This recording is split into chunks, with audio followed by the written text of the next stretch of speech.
Something that you may notice in your shower or around your bath or even around your kitchen sink is that the silicone may start to turn black. It doesn't look particularly pleasant. If you have a look down here in this shower, particularly on this left hand side, you can see that that needs to actually be treated.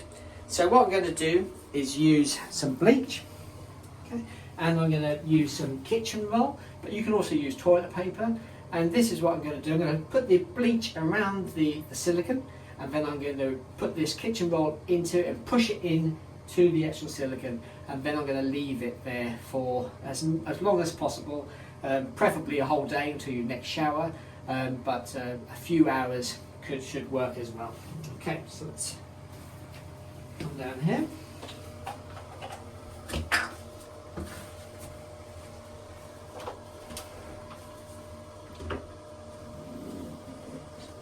Just going to start at this end where it's worst, and I'm going to push my kitchen roll right into that silicone.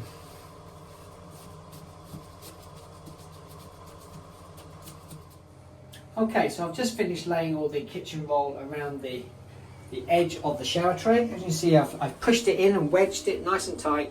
I'm now going to leave this for as long as possible, preferably till tomorrow, and then I shall return and the kitchen roll will all be dry, lifted up, and hopefully the actual black will be gone and the nice white in the sealant has returned.